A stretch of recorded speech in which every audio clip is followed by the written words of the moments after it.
It was sometime between 4 and 5 a.m. when 67-year-old Jim Curly Prokopovitz headed out the front door of his home of an old farmhouse just outside of Green Bay, Wisconsin. It was early Friday morning, April the 25th, 2013. There was a full moon. Curly climbed into his truck and got ready to head to work at the local Georgia Pacific paper mill, just like he had done thousands of times before over the years. Except that in the house, someone wasn't there. Someone who was always there. Someone who should have been there. And Curly knew that she was gone. He just wasn't going to make a big deal of it. You see, Curly had a wife named Victoria, Vicky to her friends. A mother of 2 daughters, Marcia and Stacy, plus Wesley. She was 8 years younger than Curly, who was her second husband. The couple had been married in 1989. Vicky had worked over the years as a secretary, a waitress, and a nursing home staffer, but in recent years had stayed home mostly. She didn't drive anymore and had developed a few health issues. She also battled depression from time to time, even attempting to take her own life on a couple of occasions more than a decade earlier. It had been nearly a decade since her last attempt, though, and she was actively engaged in the lives of her family members. On this cold morning, when Curly got up and didn't find her in the house, he searched inside, then went out to the old barn on the property and looked there as well, but there was no sign of her. Back in the house, he found her purse with her ID, cell phone, and money inside. Her cigarettes were left behind as well. She also hadn't put in her dentures before leaving. To your best recollection, where in the house was the last time you physically saw her? Right here in the kitchen when I walked into the bedroom. And that was at 8:39. About 8:30, 9 o'clock. Do exactly what you did. And I walked over here and I said, "Honey!" Okay. She didn't answer. Okay, and then go Then I went here, went down in the basement. Go ahead. Thought she was down here. Turned the light on. Down the steps. "Honey!" Okay. I walked over here, I think it was. I don't remember if it was here first. Look. I walked over here, opened this door. It wasn't open. I looked at here. Okay. Did something. Nothing here. Okay, then what happened? And Jim, do you remember, if she's not answering to your yells, do you remember why it is that you felt the importance to look in every spot? Because she tried to kill herself down here in the basement once. That's why. Okay. It's that simple. Yep. So you were I looking. found her in that room. Okay. So you were looking to see if she was in distress. Yes, I was. Okay. Okay. That's why we're asking. That's why what I was looking for. I thought, if she tried something, maybe I could find her in time. Curly said that he had seen her the night before around 10 p.m. when he headed to bed. Nothing seemed out of the ordinary that night. They'd had dinner with Wesley early in the evening, and on that Thursday afternoon he had taken her to a regular doctor's appointment in the afternoon. They had had a bit of an argument over a tablecloth that day, but not one of any real note, just a typical married person's squabble. But now it was early Friday morning, and she wasn't home. She hadn't left a note for him or told him that she was going out for a walk or anything of the sort. She was just gone. So Curly just went to work. He didn't call the police that morning or her daughters or check in with anyone, really. He said he did drive down the road and went to a local Shell gas station and convenience store where she would sometimes go, but not seeing her, he went to work. Records show that Curly clocked in at the plant's gate number 17 at 5:31 a.m. He had then spent the day calling in, loading, and dispatching dump trucks that carried away the wood pulp waste and various types of ashes created by the factory's numerous boilers. At 12:35 p.m., he'd clock out and head home. It was a bit after 1 p.m. before he called the Brown County Sheriff's Office to report that Vicky was missing.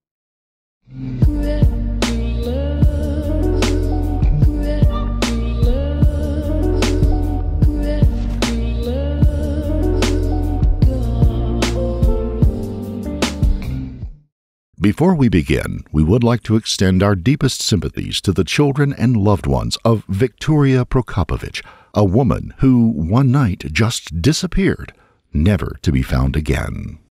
He told officers that most likely Vicky had gone off and killed herself. He explained to them that she had tried to do so a couple of times before and had warned family that the next time she did so, they would never find her. He also called her children and let them know that Victoria was missing. Search parties went out and looked through the local area. Local law enforcement used every resource at their disposal to comb the area, and volunteers joined in. Sonar units were used in local lakes and waterways. Scent dog teams roamed the area near the family's farmstead. Nothing, not a single clue of her whereabouts were found. Investigators even alerted Interpol and the Transportation Security Administration to put them on alert as well, but to no avail.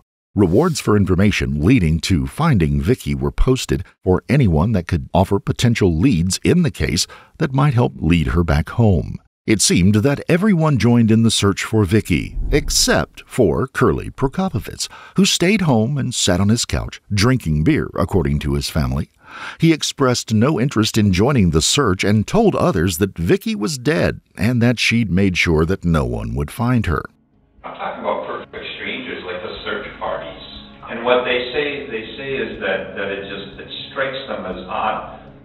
They watch you mowing your lawn while these complete strangers to you and Vicky take their time out of their day to search for your wife. I understand that. I'm going to live my life the way I want to live my life. If people don't like it, they can move on.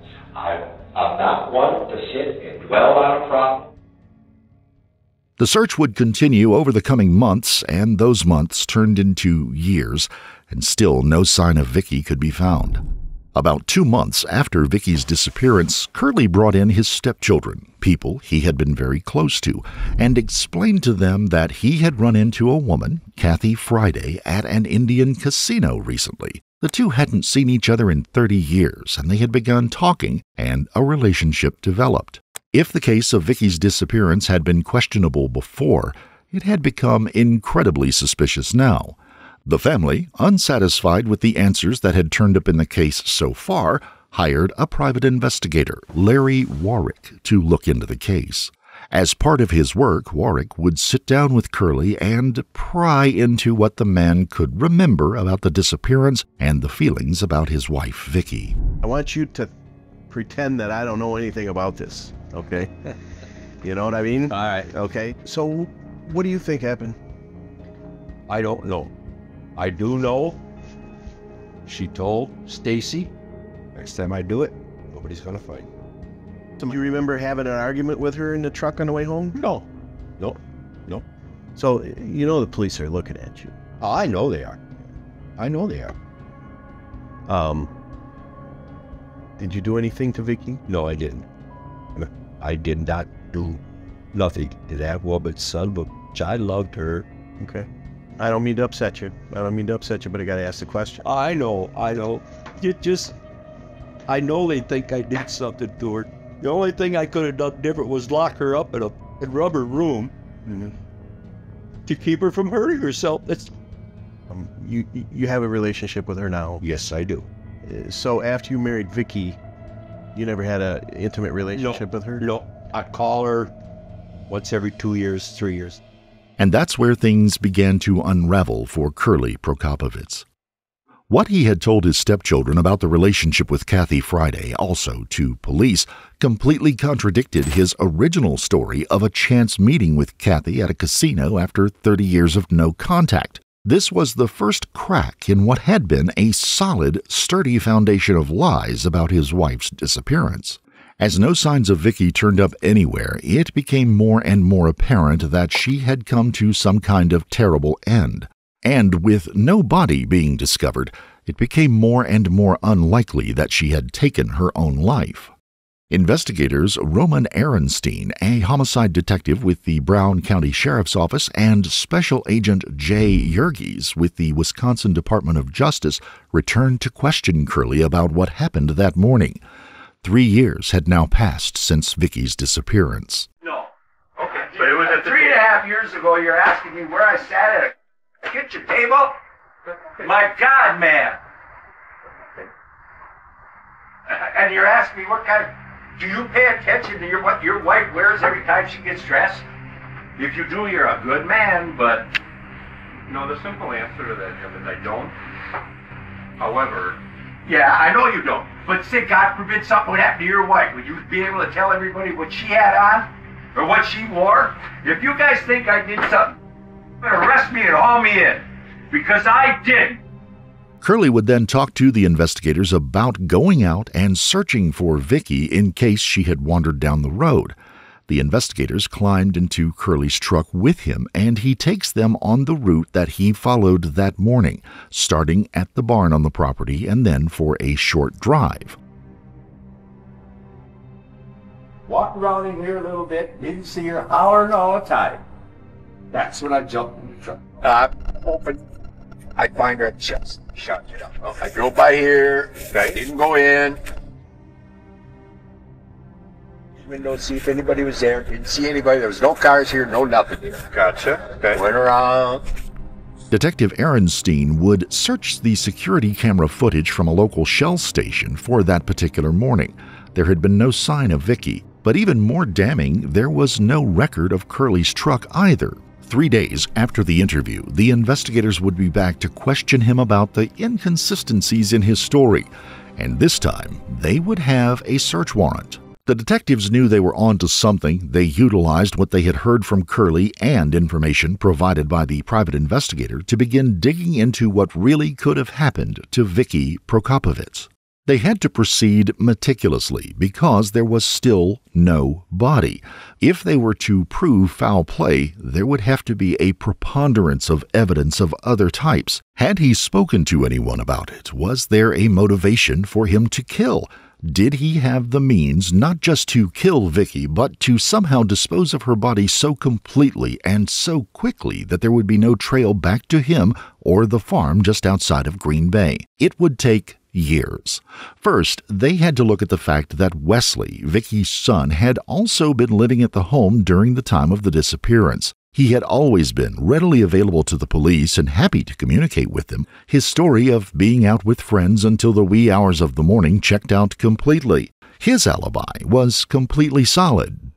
Curley's co-workers were also interviewed and had told investigators that he had been told by Curley that if a body were to ever fall into one of the sludge ponds at the factory used at the landfill, it would quickly dissolve. Investigators, however, were unable to search the sludge ponds because they were far too hazardous for divers or to even go out in a boat and use sonar. The search warrant they served also turned up a number of items that would be recovered from the Prokopovitz house, including a large number of sexually explicit photos, a photo looking down the barrel of a gun being pointed at the photographer by an unidentified man, financial records, and a large number of computer hard drives. A number of blood spots were also found in the home, but they appeared at the time to be inconclusive evidence of any kind of wrongdoing.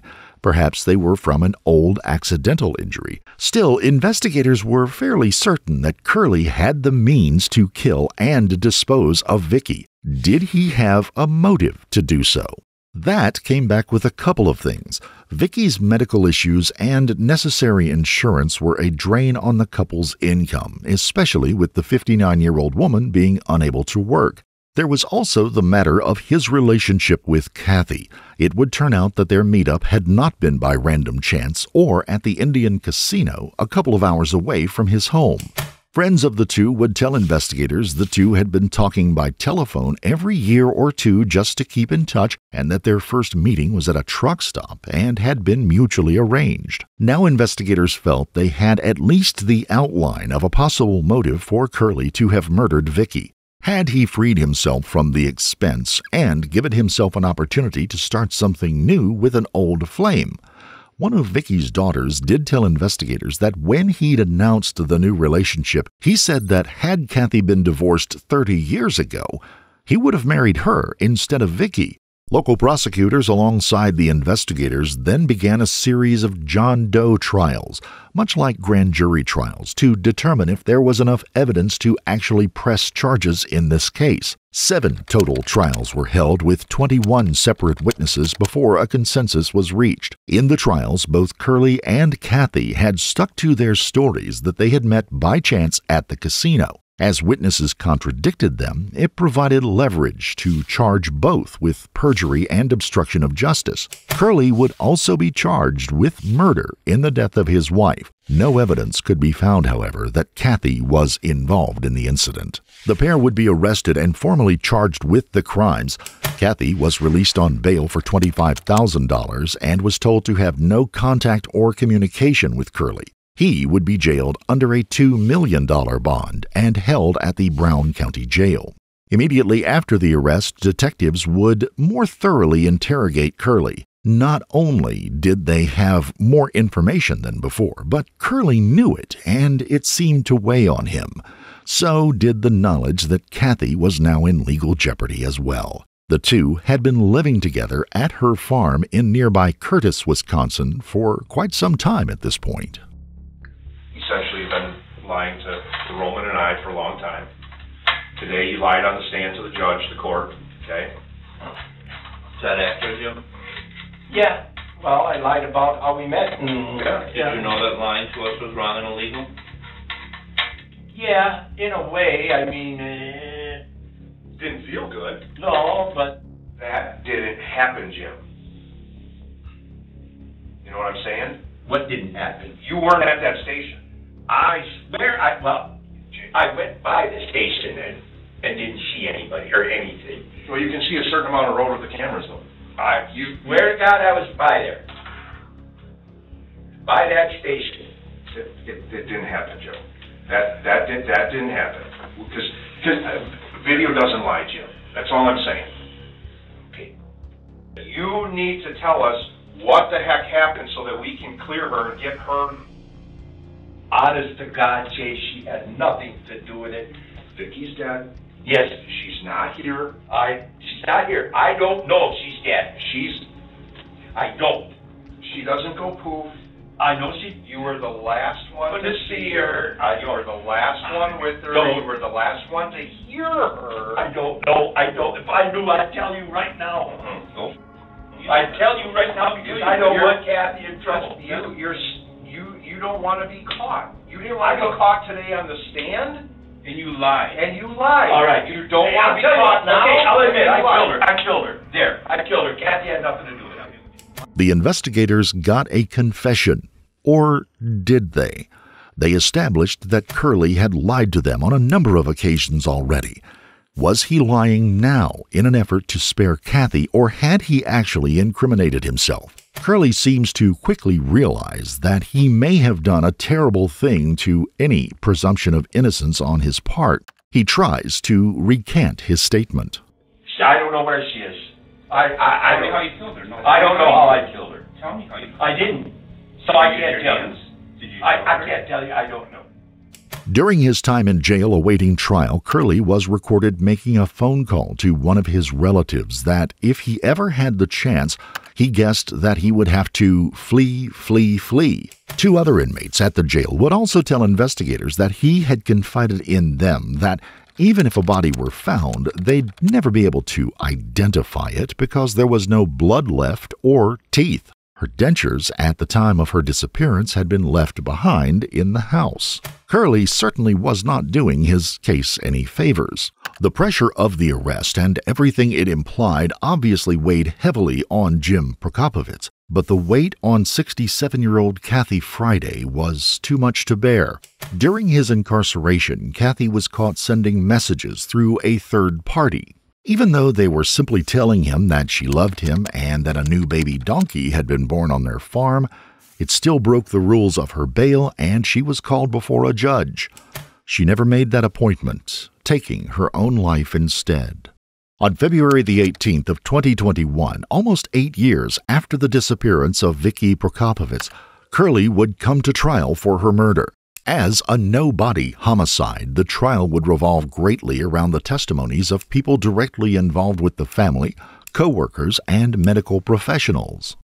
The prosecution would lay out the premise of a husband who wanted to free himself from a wife without going through divorce, and that his particular job allowed him to rid himself of the body and direct evidence of the murder.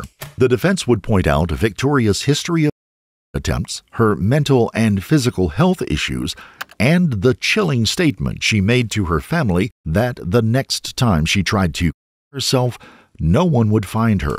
Over 11 days, the jury of 9 men and 6 women, including alternates, would hear testimony from a variety of sources, going back over the events of that fateful day that she disappeared and what could have happened to her. The prosecution worked hard to make a case that somehow Vicky's body may well have ended up in one of the sludge pools at the landfill, destroying any chance at recovery. 2 former co-workers of Curly's who drove dump trucks to and from the mill to the landfill described how the work was done.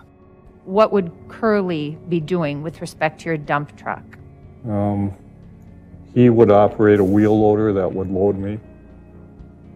Okay, and then I would haul that material out to Georgia Pacific's landfill. So when you're saying load me, you mean load your truck? Load the truck. Okay. Were there various things that would get loaded on your truck? Yeah, at that particular point in time, I believe we were being loaded with black ash was one of them, which was a waste product, the coal that they burnt in the boiler. There was fly ash, which was another waste product of burning coal.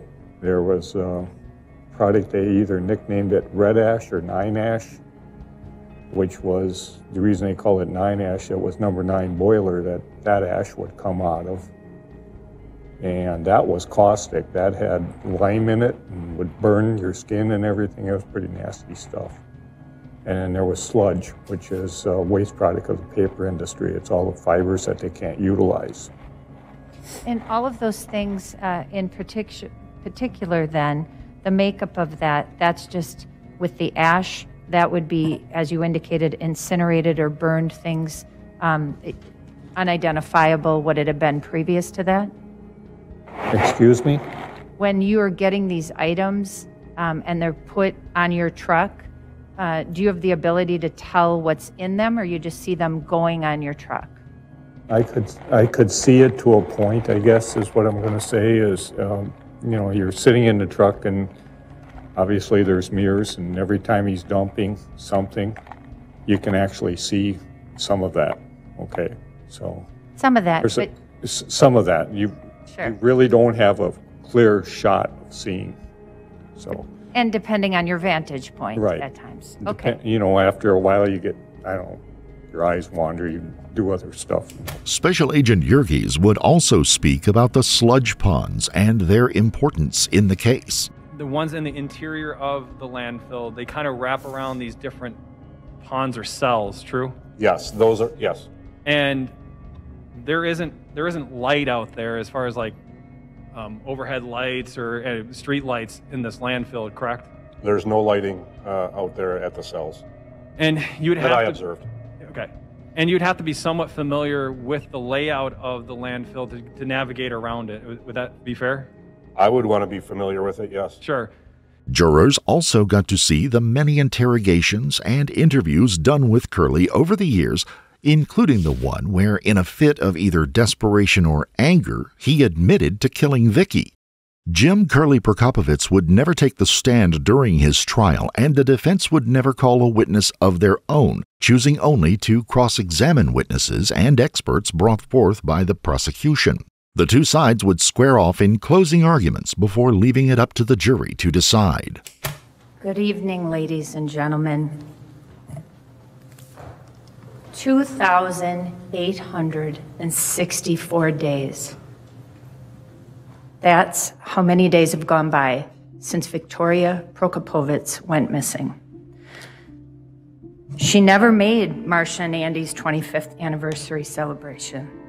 She missed seeing her son Wes get married to Bree in the last year. She never got to see her daughter, Stacy, become a grandmother to her 2-year-old grandson. Now, on that day, April 25th of 2020, between April 25th and April 26th of 2013, a long time ago, this family has grieved for the loss of this woman. They have searched for their mother. They've lost time with her. They've lost holidays with her. They've regularly kept in touch with law enforcement, offering any information that they had. And I'm talking about Stacy, Marcia, and Wes. While this family has been grieving, there's another member of that family, someone who hasn't been the same. Lawyers sit up here, have some kind of fancy formula for juries to figure out how you can evaluate what happened. But the state would submit it's not really much different than what you do in your own lives. And in particular, this is a case that I would say reflects that. How do you know who's telling the truth? And how do you know who's giving you a line of bull? It's something you see every day, and it's not difficult to see where the truth is. Next time, nobody will find me. Those are the words of Victoria Prokopovitz. Those are the words that ring true in this case. Next time, you won't find me. You have sat through hours of testimony. You've listened to the state basically direct their witnesses to their answers. But no words ring more true than next time you won't find me. The state went through every day in their closing, every witness. Why? Because they didn't prove their case during their trial. The state is trying to convince you through emotion that my client is guilty. This is not a court of emotion. This is a court of law. The jury deliberated almost 24 hours before rendering their verdict. Let the record reflect the verdict has been received by the court. It is in proper form. It has been dated and signed by the foreperson who identified themselves.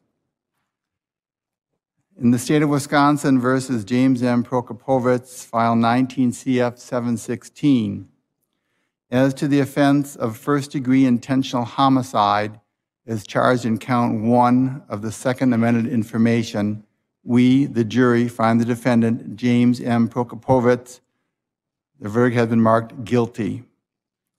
As to the offense of obstructing an officer as charged in count 2 of the second amended information, we, the jury, find the defendant, James M. Prokopovitz, has been marked guilty. The case, in the eyes of the state of Wisconsin and a jury of his peers, was over. Justice had been served, slow in coming and probably incomplete in the end. There were loose strings everywhere and questions that would remain unanswered, and, of course, Victoria Prokopovitz's final resting place would have to remain in the hearts of her family rather than in a grave. On May the 26th of 2021, Curley was brought back in court to stand for sentencing. Before it was announced, the judge gave both of Victoria's daughters, Marcia Lovitz and Stacy Deere, the chance to address the court and their former stepfather. I'm Vicky's oldest daughter. Your Honor, I submitted a statement to the court previously, but I'd like to add to that statement. I struggled with writing this and found it so difficult to put my thoughts and feelings on paper. I'm not sure of where to begin or how to put words to the anguish that our family has endured for 8 years. I'll do the best that I can. Finding out that my mom was missing was devastating.